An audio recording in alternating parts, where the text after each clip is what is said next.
Tapi kalau sampai saya sampaikan, kalau sampai Fuad bangsa biadab, Fuad cucu Gerwani PKI tidak ditangkap, tidak ditahan, maka jangan salahkan kami umat Islam yang akan bertindak, akan kami lawan, akan kami bantai dia sampai titik darah kehabisan. Allahu Akbar, Allahu Akbar, Allahu Akbar. Masyarakat Madura, saya tanya, andaikan Fuad tidak diproses, siap kita berangkat ke sana, siap berangkat ke sana, siap berangkat ke sana, siap kita berjihad, siap dengan ulama, siap dengan habaib, siap dengan kiai.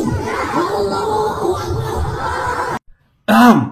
Sebagai orang Madura, saya tentu saja tidak sepakat dan tidak setuju, bahkan saya tolak semua narasinya Habib Bahar ini. Ada 2 poin di sini yang sangat penting untuk kita kasih garis bawah. Yang pertama, menyatakan kalau Gus Fuad itu adalah cucu dari Gerwani. Itu tuduhan, maka harus ada bukti. Kalau kita menuduh orang harus ada bukti. Apa buktinya kalau neneknya atau leluhurnya Gus Fuad itu adalah Gerwani? Kalau Gerwani perempuan berarti neneknya ya. Karena narasi yang beredar Gus Fuad itu keturunan kiai. Nah, sementara yang mengait-ngaitkan dengan PKI itu kan barangkali dikaitkan dengan salah satu pernyataan Gus Fuad kalau neneknya bernama Marsinah. Lalu apakah Marsinah itu yang dimaksud adalah seorang Gerwani? Bagaimana pembuktiannya? Apa buktinya? Itu penting. Selanjutnya setelah itu misalnya pun, nah ini masuk kepada poin yang kedua, misalnya pun benar adalah Gerwani atau apa relevansinya dengan dibantai? Apakah keturunan PKI itu dibantai? Atas dasar apa? Atas dasar hukum yang mana? Hukum negarakah? Hukum syariatkah yang mana? Tidak ada itu. PKI di Indonesia itu tentu punya keturunan. Sampai sekarang masih ada keturunannya. Yang dilarang itu bukan keturunannya, tapi ideologinya. Kita sering dengar ada anggota DPR yang secara terang-terangan, bahkan ada komedian juga yang ada keterlibatan leluhurnya itu dengan PKI, entah pelaku entah apa. Itu kan biasa seperti itu. Dan tidak relevan juga misalnya Gus Fuad mengatakan saya ini PNS, tidak mungkin PKI. Ya, sebetulnya tuduhannya bukan Gus Fuad PKI-nya, tapi ada leluhurnya yang dituduh PKI. Kalau misalnya itu dikaitkan dengan pengakuannya, ya memang secara dasar pengakuan itu berlaku. Nah, itu namanya ikrar. Tetapi yang ngakunya kan Marsinah. Marsinah apa Warsinah ya? Saya belum dengar Gus Fuad mengatakan nenek saya seorang Gerwani, tapi Marsinah. Bagaimana membuktikan Marsinah itu maksudnya adalah Gerwani atau apa? Nah, itu satu kesatuan ya, satu poin sebetulnya itu. Kemudian yang kedua, selalu saya bilang, kalau kita sudah membawa-bawa namanya polisi, kita membawa-bawa namanya penegakan hukum, kita membawa nama-nama dari meja hijau, itu berarti kita sudah berpasrah kepada keputusan mereka. Tidak boleh ada intimidasi atau ada intervensi. Pertarungannya itu bukan berbasis massa, tapi berbasis pengadilan.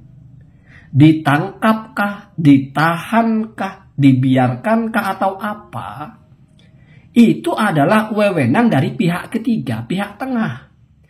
Kalau dibenarkan, setiap kita menggugat sesuatu, lalu ternyata kepolisian atau apa punya keputusan yang tidak sama dengan kita, lalu kita menekan dengan ancaman dan sebagainya, rusak negara ini. Nanti boleh jadi kelompoknya Gus Fuad juga begitu. Kalau sampai Gus Fuad ditangkap, kami siap, lah rusak Pak. Apa yang perlu dipertahankan sebegitunya gitu loh. Apalagi sampai ke arah mencelakakan orang, apalagi sampai ke bantai-membantai lah bahasanya. Syariat itu jelas, undang-undang negara juga jelas, tidak boleh ada anarkisme. Dan ini membuka celah kepada kelompok Gus Fuad mungkin untuk tambah meramaikan masalah ini. Ya akhirnya mungkin mereka juga akan melaporkan kasus ini. Ujaran kebencian, ujaran ancaman dan sebagainya. Kan lah jadi repot. Belum selesai yang satu, nambah lagi. Makanya sejak awal saya bilang, penekanan boleh, tetapi harus sesuai dengan standarnya. Misalnya ada demonstrasi, boleh. Namanya menyampaikan pendapat. Tapi kalau demonstrasi isinya, misalnya bahasa-bahasa yang tidak sesuai dengan etika, isinya adalah tuduhan-tuduhan misalnya, atau isinya adalah semacam ancaman-ancaman, itu bermasalah lagi. Itu menjadi poin persoalan lain. Dan mungkin atas dasar ini, wallahu alam apakah ini video sudah sebelumnya atau baru ya, dari PBNU, dari MUI itu menyampaikan narasi apa? Jangan terprovokasi. Jangan main hakim sendiri. Artinya apa? Pasrahkan kepada yang berwenang. Ketika misalnya tidak diproses, ya laporkan lagi. Tunjukkan bukti-buktinya. Pertanyakan kenapa, atas pasal apa kok bisa lolos, apa masalahnya. Itu masuk kepada domain transparansi dan profesional. Artinya nggak lagi berkaitan dengan kasus personalnya, tapi ini kok tidak transparan misalnya, ini kok dianggap tidak profesional. Digugat kan biasa, keputusan juga masih bisa digugat.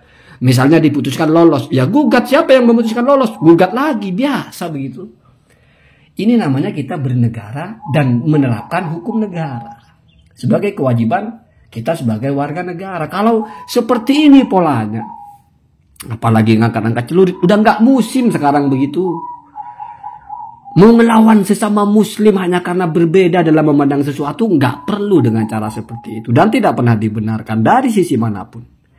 Mau kita bicara sejarah Islam, mau kita bicara sejarah apapun, yang namanya perang, di mana di situ sudah menjadi boleh dalam artian menghilangkan nyawa, membunuh, itu adalah kalau lawannya kafir harbi, kita diperangi oleh non-muslim.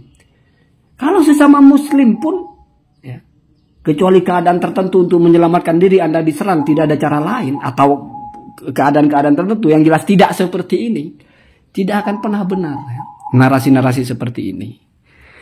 Jadi ya kalau Habib Bahar kita nggak heran memang sering seperti itu. Ya kalau ini dianggap persoalan secara hukum, bawa ke meja hukum. Kita sama haknya di meja hukum. Kelompoknya Gus Fuad atau PWI atau apa merasa ini bersoalan, bawa. Habib Rizik lah kalau dianggap bermasalah dengan hukum, bawa ke meja hukum. Tidak ada yang kebal hukum. Habib Bahar pernah di penjara. Habib Rizik juga pernah bermasalah dengan hukum. Ya dilaporkan saja. Sesimpel itu sebetulnya ya. Saya sebagai orang yang bukan orang yang membela Ba'alawi, semua Ba'alawi benar. Ya kalau seperti ini salah jelas. Bukan Ba'alawinya, orang ini salah. Habib Bahar keliru. Tidak akan pernah dibenarkan dari sudut pandang manapun narasi-narasi seperti itu. Kenapa? Karena itu narasi memancing. Itu narasi memicu perpecahan. Orang Indonesia Timur aja nggak gitu narasinya. Ya walaupun mungkin Habib Bahar juga sebagai alumni Al-Khairat, berarti masuk kepada Abna Al-Khairat atau apa. Ya boleh-boleh saja kita ada kekecewaan, boleh-boleh saja kita ada ketidaksetujuan. Tetapi apapun ekspresi kita, apapun langkah kita, sama dengan langkah mereka, yaitu apa? Sama-sama ada aturannya. Sama-sama ada kategori melanggar atau sesuai dengan aturan. Nah, jadi repot. Sedang mau fokus kepada satu hal, bikin masalah sendiri. Ya, begitu ya, begitu. Allahumma dina